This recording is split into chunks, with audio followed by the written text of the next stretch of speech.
Vamos a empezar la clase del día de hoy. Vamos a continuar mm, trabajando lo que dejamos pendiente de la clase anterior, que básicamente recuerden que les expliqué eh, fuerza de ligadura y miramos un poco lo que era un sistema no inercial de referencia.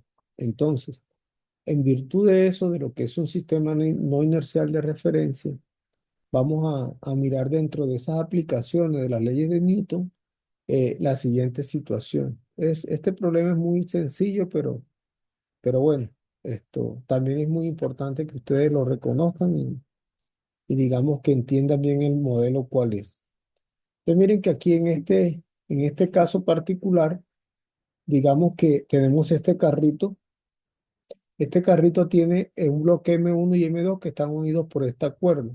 Pero esta superficie sobre la que está M1 y sobre la que está M2 vamos a suponer que son lisas, es decir, que no tienen rozamiento o no tienen fuerza de fricción. Lo que nos plantean es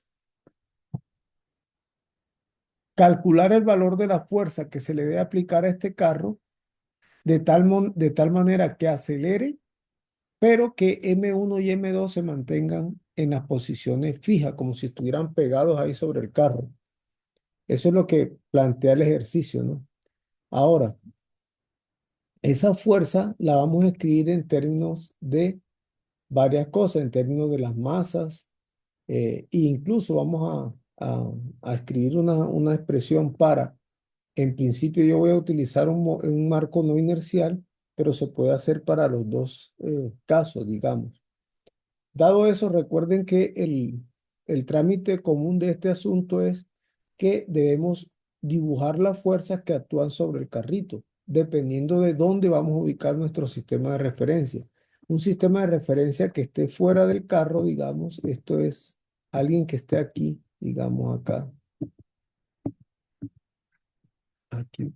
Esta persona o este sujeto va a describir este asunto, entonces este es un sistema inercial de referencia porque está en reposo, entonces es un sistema inercial de referencia o un marco inercial de referencia. Si uno monta el observador acá en el carro y ese observador quiere describir lo mismo, entonces ese será un sistema no inercial de referencia. Eso para que lo tengamos muy en cuenta. Entonces, lo que les he dicho, desde un marco de referencia inercial, un observador sobre la vía, como el que les acabo de dibujar acá, o lo podemos hacer desde un marco no inercial, que es un observador montado acá sobre el carrito. Entonces vamos a mirar qué pasa en esta situación. Entonces miren, jóvenes, lo que les he dicho siempre, lo primero que tenemos que tener bien claro es, vamos a definir el marco de referencia inercial. Es decir, yo voy a describir este asunto desde un sujeto que está acá, fuera del carrito. Ese marco de referencia, mírenlo acá, esta joven va a describir lo que ocurre realmente con este carro y para ello va a describir qué fuerzas actúan sobre cada uno de los bloques del carro mismo. Entonces, este es un observador que está en reposo. Si el observador, no lo olviden, si el observador está en reposo, es un marco de referencia inercial. O si se mueve con velocidad constante. Entonces, en ese caso, vamos a mirar las fuerzas que actúan sobre este cuerpo, sobre este carro de masa M, visto por este observador inercial. Entonces, este bloque interactúa con la cuerda, entonces esta cuerda se tensiona, ¿no? Este bloque interactúa con la superficie del carro, entonces aparece la fuerza normal. Este bloque interactúa con la tierra, entonces aparece el peso, ¿no? Básicamente, entonces la interacción de este bloque M1 con la tierra se llama peso. Mírenlo aquí, M1G. La interacción de este bloque con la superficie del carro se llama normal y la llamo normal uno porque como hay dos bloques para diferenciarlas, porque esas normales son diferentes. Y además sobre este bloque actúa una fuerza de tensión, que es esta cuerda de tensión. Entonces, este bloque soporta tres fuerzas. ¿Mm? Ahora, este bloque 2 soporta ¿cuántas fuerzas? Sobre este bloque, entonces, interactúa con la superficie del carrito, hay una fuerza normal, interactúa con la cuerda, hay una tensión, e interactúa con la tierra, hay un peso.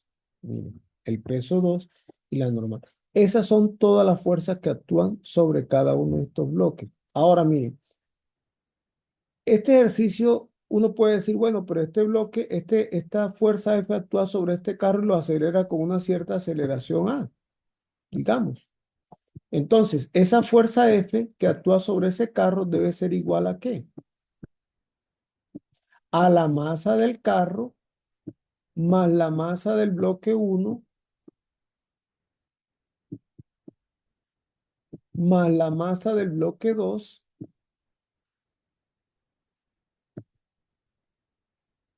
por la aceleración. Esta es la fuerza que nos están pidiendo calcular. Esa fuerza F debe ser igual a eso para que este carro acelere con una aceleración A. Pero lo que estamos interesados es realmente porque si lo miramos así, no conocemos cuánto vale la aceleración. Entonces, no hemos resuelto el problema completamente, digamos. Entonces, vamos a encontrar cuánto vale esa aceleración. Para ello, vamos a hacer, bueno, recuerden, primero dibujamos la fuerza, después hacemos el plano cartesiano. El plano cartesiano adecuado aquí será este, ¿no? Miren. Básicamente porque este plano hace que el movimiento coincida con solo un eje de movimiento y entonces es más fácil de resolver. Voy a borrar aquí porque ahorita va a aparecer otra vez. Entonces miren que este ejercicio es muy sencillo. Entonces, hacemos el diagrama de cuerpo libre para cada bloque. Entonces miren, para el bloque M1, mírenlo acá arriba en el lado derecho. Este es el plano cartesiano que les dibujé ahorita aquí y ahí ubicamos la fuerza. Entonces está el peso, la normal y la tensión.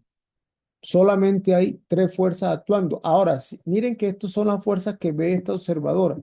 Esta observadora que ve que este carro está acelerando para la derecha. Entonces, todo lo que esté montado en el carro acelera para la derecha. Pero esta observadora ve que este bloque, por ejemplo, no se mueve a lo largo del eje Y. O sea que estas fuerzas anulan. Esta fuerza neta sobre el eje Y vale cero y por tanto, por esa razón es que este carro se mueve hacia acá, que este bloque, perdón. ¿Qué mueve el bloque hacia la derecha? La tensión de la cuerda tira de él para la derecha. Y el DCL para el bloque de masa M2, entonces sobre este bloque de masa M2, fíjense ustedes que sobre la vertical, la tensión y el peso se anulan. Entonces lo que está acelerando este bloque es la normal 2. Miren, se anulan. Entonces la sumatoria de fuerzas en X es T igual a M1 por AX. Y la sumatoria de fuerzas en Y es N1 menos M1G igual a cero, porque recuerden que aquí no hay aceleración. Para este bloque lo mismo, la sumatoria de fuerzas en Y vale cero y la normal 2 es igual a masa 2 por aceleración. Entonces miren que de aquí yo puedo encontrar cuánto vale la tensión. Tensión es igual a M2 por G. Pero miren que esta tensión es esta misma tensión. Así que si yo igualo la ecuación 1 y 3, de ahí puedo despejar cuánto hay la aceleración, que es la que estoy interesado en encontrar desde el principio, ¿no? Entonces igualamos esas ecuaciones y miren lo que va a ocurrir. Igualo esas ecuaciones y de ahí despejo la aceleración. Entonces miren, la aceleración es igual a m2 sobre 1 por g. ¿Cuánto vale la fuerza? Ahora sí podemos encontrar cuánto vale la fuerza. Miren, reemplazo lo que va de la aceleración y esa aceleración vale M2 sobre M1. Entonces, miren, esta es la fuerza que se necesita aplicar a este carro de tal manera que estos dos bloques se queden como si estuviesen pegados. Y eso es todo el asunto. Ahora, ustedes deberían resolver esto mismo, demostrar esta misma cosa, pero montando su sistema de referencia acá en el carro. Si el observador lo montamos aquí en el carro, entonces este observador va a tener que inventarse una fuerza ficticia para acá, que es la que anula la tensión, y va a tener que inventarse una fuerza ficticia hacia la izquierda, que es la que anula la normal. Entonces miren ustedes que aparecen dos fuerzas, lógicamente que son ficticias, para que este observador pueda justificar el hecho de que estos dos bloques estén en reposo. Eso es todo, miren, ¿no? Esa es una primera parte de la clase del día de hoy, que estaba pendiente de la clase anterior. Entonces, miren, en la clase del día de hoy vamos a... Denme un segundito acá. Ay, esto aquí pasó. Denme un segundo aquí, jóvenes. Entonces, como les he dicho, pues, este curso híbrido de Física 1 y quienes habla el profesor Juan Carlos Barrios. Entonces, miren, jóvenes, una parte también crucial de este curso tiene que ver con lo que Newton llamó gravitación universal y que hoy en día se conoce como ley de la gravitación universal. Ya yo les había dado algunos elementos de este principio, de esta ley de la naturaleza. Recuerden que yo les expliqué el concepto de fuerza, les dije, hay cuatro grandes fuerzas en la naturaleza. La fuerza gravitacional es la primera fuerza, de hecho, y la más débil. Está la fuerza eléctrica y está la fuerza nuclear, débil y fuerte. Ahí están las cuatro fuerzas de la naturaleza, aunque realmente la fuerza interquarks no aparece aquí porque eso es un poco más moderno, pero también es una fuerza de la naturaleza, la fuerza interquarks. Entonces, recuerden eso. La ley de la gravitación universal, aquí Newton hizo una transformación enorme a todo lo que se conocía hasta ese momento. Y entonces aparece, los efectos gravitacionales realmente no son nuevos o no eran ajenos al conocimiento científico de la época de Newton. Lo que sucede era que no había una certeza específica de cómo describirlo. Ahora, Newton hizo realmente una explicación magistral del fenómeno gravitacional y eso es lo que me voy a permitir explicarles en el día de hoy. Entonces, miren, recuerden que estamos hablando del siglo XVII y realmente estamos hablando de 1800. Newton nació en 1542 y escribió sus principios en 1687, 1642, 1687, en el siglo XVII. Entonces, miren, lo primero que tienen que tener presente ustedes es que Newton plantea esta ley de gravitación universal eh, en principio como un principio observacional. Es una cosa un poco extraña, pero así fue. De hecho, en 1687 Newton escribió, de acuerdo a los descubrimientos y sus percepciones, lo siguiente. Primero, imagínense que en el espacio libre tenemos dos cuerpos que tienen masa. Ahora, la primera cosa que Newton encontró fue que la fuerza gravitacional la experimentaban los cuerpos que tenían masa, es decir, los cuerpos materiales. Y una característica de esa fuerza gravitacional es que está dirigida a lo largo de la línea que une los cuerpos pasando por su centro de masa. Entonces, el centro del cuerpo. Digamos que si estos cuerpos están separados a una distancia r, entonces el cuerpo M1 experimenta el campo gravitacional del cuerpo M2. ¿Y cómo se ve esa experimentación o cómo se ve esa experiencia? El cuerpo M1 se siente atraído hacia M2 debido a ese campo gravitacional. Entonces, fuerza gravitacional del cuerpo 2 sobre el cuerpo 1. Pero de acuerdo con la tercera ley de Newton, si M2 atrae a M1, pues M1 atrae a M2 de la misma manera. Entonces es una fuerza recíproca, digamos. Y son exactamente idénticas. La única diferencia que tienen estas dos fuerzas es que están dirigidas en sentidos contrarios. FG21 está dirigida para la derecha y FG12 está dirigida para la izquierda. La fuerza gravitacional también es una fuerza central, se llama así, fuerza central. ¿Por qué? Por lo que les dije ahorita, porque está dirigida a lo largo del centro que une a los cuerpos que interactúan. Entonces, todas las partículas que tienen masa experimentan fuerza gravitacional, al menos es algo que está evidenciado hasta ahora, no se ha evidenciado algo diferente. Otra cosa que Newton encontró también fue que esa fuerza era proporcional al producto de la masa de los cuerpos.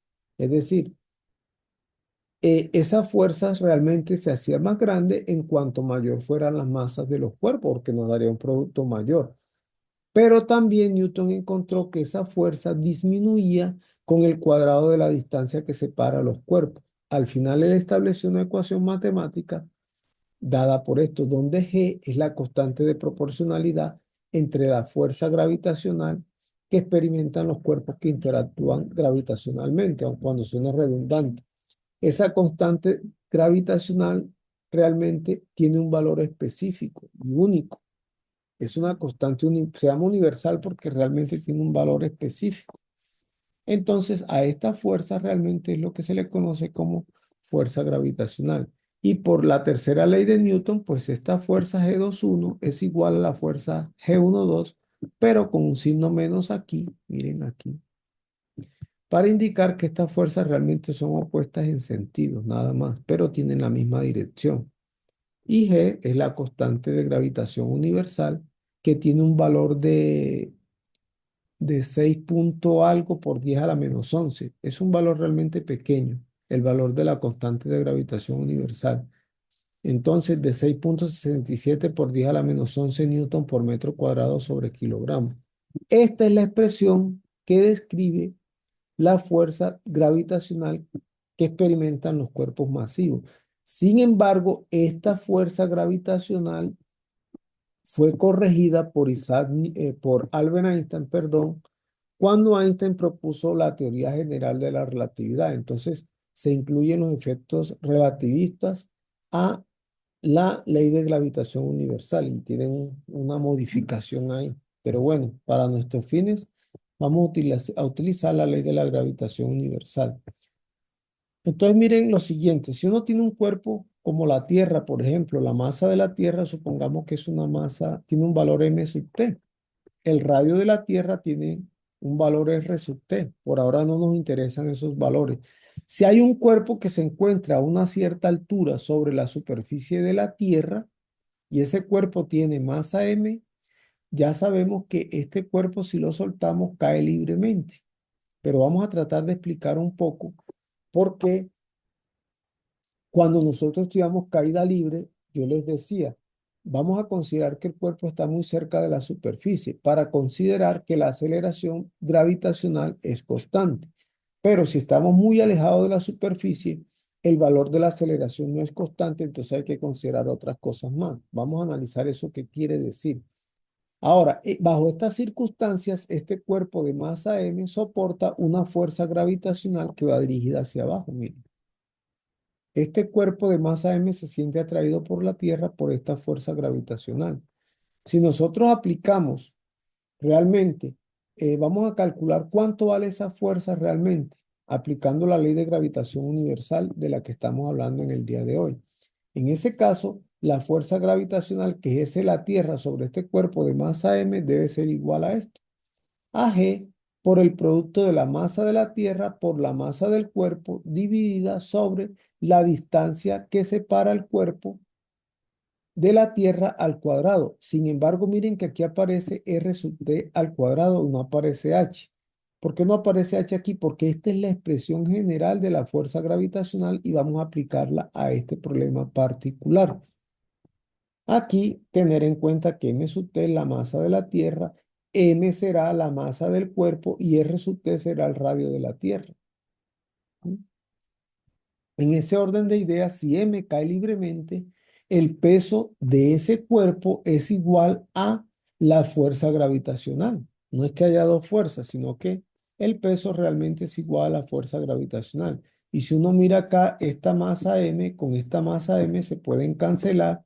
Y miren ustedes que esto nos permitiría a nosotros encontrar el valor de la aceleración terrestre, utilizando ¿qué? La constante de gravitación universal, la masa de la Tierra y el radio de la Tierra. Ahora, si uno aplica esta ecuación para, por ejemplo, el planeta Júpiter, entonces podemos encontrar cuánto vale la gravedad en Júpiter, porque esta constante G se conoce como constante universal. Eh, y tiene el mismo valor en la Tierra que en Júpiter, por ejemplo.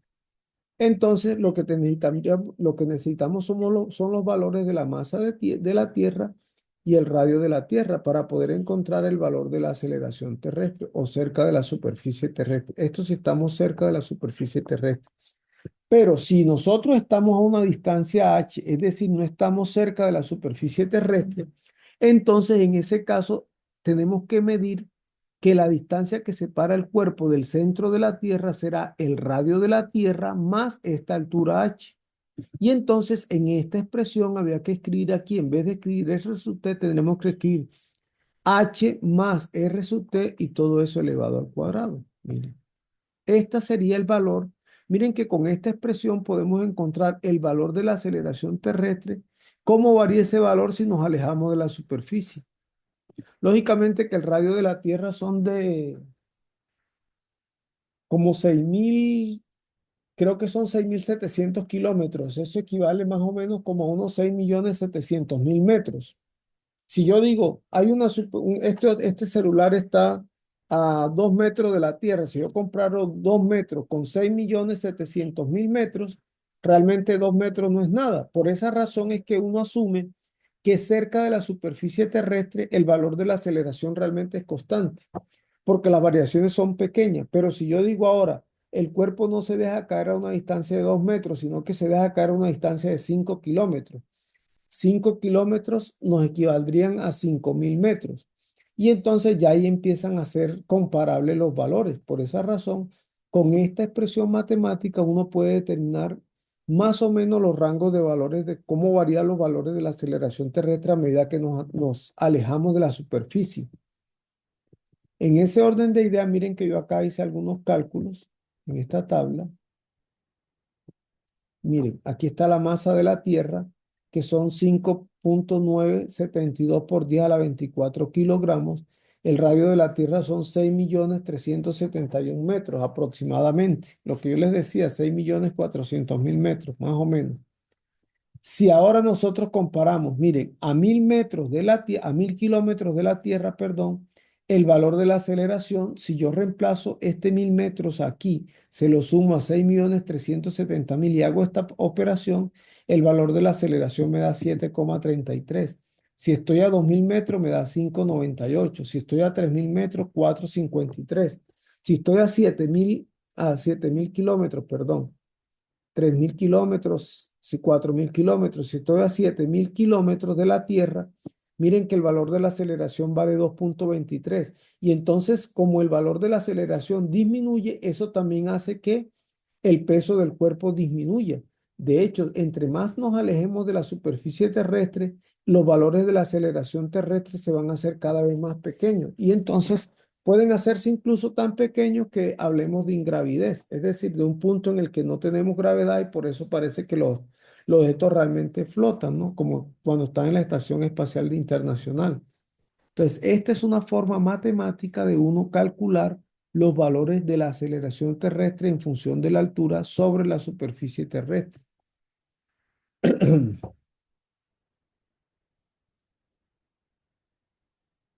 Ahora, miren lo siguiente. Vamos a hacer un ejemplo de aplicación.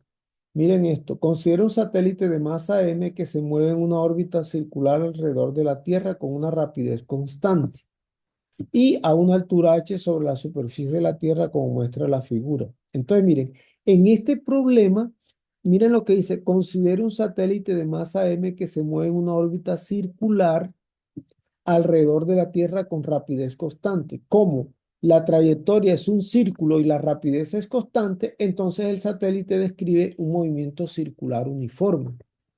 Miren que aquí está, supongamos que esta es la Tierra, esta es la masa el radio de la Tierra, y aquí está el satélite que orbita alrededor de la Tierra. Este satélite se ve forzado por la fuerza gravitacional a orbitar alrededor de la Tierra, en un movimiento circular, digamos. Entonces miren lo que ocurre. Vamos a determinar la rapidez del satélite en términos de G, la constante de gravitación universal, la altura a la que se encuentra sobre la superficie y el radio de la Tierra y la masa de la Tierra incluso. Entonces el cuerpo, en ese caso, miren lo que ocurre. En ese caso, realmente este cuerpo soporta una fuerza que lo obliga a moverse hacia, describiendo un movimiento circular. Esa fuerza gravitacional, como esta partícula o este satélite describe un movimiento circular uniforme, esa fuerza gravitacional coincide o es igual a la fuerza centrípeta, que es la fuerza que asociada a un movimiento circular. Entonces, miren ustedes, esta es el vector velocidad en un cierto instante del satélite y esta es la fuerza que él soporta. De acuerdo con eso, como describe un movimiento circular uniforme, entonces la fuerza gravitacional, que es G por mt por m sobre r cuadrado, debe ser igual a la masa por la aceleración centrípeta. ¿La masa de quién? La masa del satélite. Aquí se cancelan las masas del satélite y además recordemos que la aceleración centrípeta es igual a v cuadrado sobre r. Así que si reemplazo lo que vale la aceleración centrípeta en esta expresión, miren lo que va a ocurrir. Aquí esta R con esta R se pueden cancelar y entonces miren lo que esta M con esta M, de hecho la cancelamos y miren que lo que nos están pidiendo es calcular la rapidez. La rapidez va a ser igual a G por mt sobre r. Aquí yo puedo extraer raíz cuadrada a ambos lados y entonces la rapidez va a ser igual a esto. Pero esta r es la distancia que separa al satélite de la superficie terrestre. Pero la distancia que hay desde el satélite, donde está el satélite, hasta el centro de la Tierra será h más rt. Entonces miren que esta será la rapidez con la que se mueve el satélite alrededor de la Tierra. Esa también se le llama rapidez orbital o rapidez de órbita. Si lo miramos como vector, entonces será la velocidad de órbita. Necesitamos solamente reemplazar estos valores para hallar el valor numérico del satélite. ¿A qué velocidad se mueve un satélite sobre la superficie terrestre? Miren que la velocidad realmente de hecho, la velocidad de la Estación Espacial Internacional sobre la superficie de la Tierra es bastante considerable. De hecho, estas velocidades superan los cientos de kilómetros por segundo. Esa es una primera situación. Otra situación podría ser, miren esto, si tenemos a qué distancia entre dos planetas, como muestra la figura, se debe colocar un tercer planeta de masa m de tal modo que permanezca una distancia fija entre los dos. Entonces, aquí tenemos dos planetas, uno de masa M1, 2M, y este de masa M2, 5M. Entonces, lo primero que debemos que tener en cuenta es que el tercer planeta se debe colocar en medio de estos dos. ¿Mm? Entonces, supongamos que la distancia que separa los planetas es una distancia X. Miren esto. Y la línea de acción que une los planetas es esta línea punteadita. Entre estos dos vamos a colocar un tercer planeta de masa M de tal manera que permanezca en reposo. Este planeta M va a soportar una fuerza gravitacional hacia la derecha de este planeta de 5M, de masa 5M, y va a soportar una fuerza hacia la izquierda debido a la interacción con el planeta de masa 2M. Estas dos fuerzas deben ser iguales y con eso se garantiza que el planeta está en reposo. ¿Mm? Entonces lo que vamos a hacer, miren, la distancia que separa a M1 del planeta M la vamos a llamar B y la distancia que separa al planeta M del planeta 5M va a ser X menos B. Si toda esta distancia es X y a esa X le quitamos este pedacito, nos va a quedar esto que está acá, este otro pedazo. Miren, eso es geometría básica, ¿no? Miren. Vamos a borrar esto aquí para que no se vean tantas líneas superpuestas. Entonces ya tenemos la distancia que separa a cada planeta de M. Dicho eso, entonces aplicamos la ley de la gravitación universal y con eso podemos encontrar lo que nos están pidiendo. Miren, este cuerpo soporta una fuerza gravitacional debido al cuerpo 1, fuerza gravitacional de 1 sobre 3, y este cuerpo soporta una fuerza gravitacional del planeta 2 sobre 3. Miren. Pero estas dos fuerzas deben ser iguales en magnitud para que se anulen y el cuerpo esté en reposo, que es lo que plantea el problema. Para que permanezca en reposo, estas fuerzas tienen que ser iguales en magnitud, ¿no? Porque en sentido sí son distintas. Miren lo que ocurre en ese caso. Bueno, aplicamos la fuerza gravitacional aquí. Miren, usando la ley de gravitación universal, vamos a tener esto. F13 ¿a qué es igual? A la constante de gravitación universal multiplicando la masa de M1 por M, dividido sobre la distancia que lo separa, que en este caso es B al cuadrado. Esa será la fuerza 1,3. Y la fuerza 2,3 va a ser igual ¿a qué? A la constante de gravitación universal por el producto de las masas dividido sobre la distancia que separa estos dos planetas. Esta ecuación y esta ecuación realmente se igualan, son iguales. Si las igualamos, y además de eso, al igualarlas, podemos cancelar la constante de gravitación universal y las masas. Pero sabemos cuánto vale M1 y cuánto vale M2. Solamente darle esos valores. M1 vale 2M, mírenlo acá, y M2 vale 5M. Entonces le doy estos valores. Aquí puedo cancelar estas masas. Miren. Y entonces de aquí yo puedo pasar este X menos B cuadrado, lo paso acá para multiplicar por 2 y este B cuadrado lo paso acá a multiplicar por 5. Entonces miren lo que me queda. Me queda esto. Ahora tengo que resolver este sistema de ecuaciones lineales, de ecuaciones cuadráticas, no, perdón. ¿Cómo lo resolvemos? Miren lo que hago. Esto realmente expandimos este cuadrado aplicándolo de un trinomio, ¿no? El cuadrado del primero menos dos veces el primero por el segundo más el segundo al cuadrado. A este 2 multiplica todo esto y miren lo que obtengo. 5b cuadrado es igual a todo esto, pero este 5b cuadrado lo puedo pasar para el otro lado. Entonces me va a quedar 2x cuadrado menos 4bx menos 3b cuadrado igual a 0. Esta es una ecuación de segundo grado que para encontrar la solución de esta ecuación se puede aplicar cualquier método algebraico o utilizar lo que se conoce como fórmula general o fórmula cuadrática. Esa fórmula cuadrática se escribe de esta manera y esa fórmula cuadrática está dada más o menos de esta forma. Miren, a x cuadrado más o menos, aquí me perdonan que esto es muy difícil aquí para escribir, más o menos eh, sería a x cuadrado más dx más o menos también c al cuadrado. Y eso es igual a 0 y con eso uno de aquí realmente plantea la fórmula cuadrática, que es esta.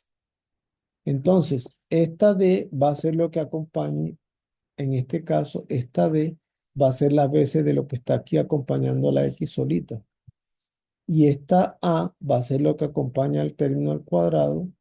Y esta c lo que aparece sin solito. Entonces, en ese caso, miren aquí.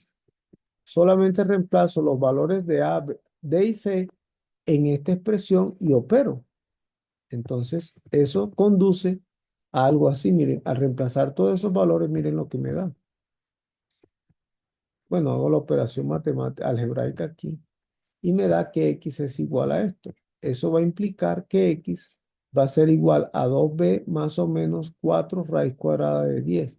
Este 2 con este 4 se pueden simplificar también y me queda que las raíces son estas. Entonces, una raíz será x igual a b por 2 más raíz de 10 sobre 2 y la otra raíz será esta, por supuesto que esto es mayor que cero. Entonces, esta raíz cumple con el hecho de que como B, el cuerpo 3 está entre 1 y 2, esta distancia que separa a 1 de 3 o a 3 de 2 tiene que ser una distancia positiva. Y la segunda raíz realmente me da negativo. Entonces, esta no tiene sentido físico. Por tanto, la solución de la raíz tiene que ser esta. ¿Sí? Porque la distancia tiene que ser mayor que cero. Si yo ubico mi cero acá, este es mi origen, entonces la distancia que separa a X, a 1 de 3 va a ser toda esta distancia y debe ser positiva.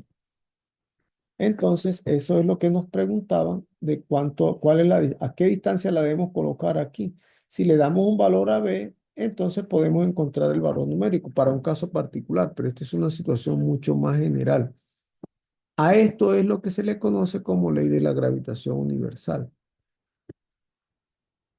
Entonces, esa es una parte ahí de lo que tenía de la clase de hoy. En la clase del día jueves vamos a mirar aplicaciones de las leyes de movimiento, pero para movimientos curvilíneos. Entonces, esas sí se las explico allá de forma presencial y no de forma virtual, porque involucra muchos conceptos físicos que es mejor tenerlos bien claros para no tener confusiones ahí después. No sé si tienen alguna pregunta, joven.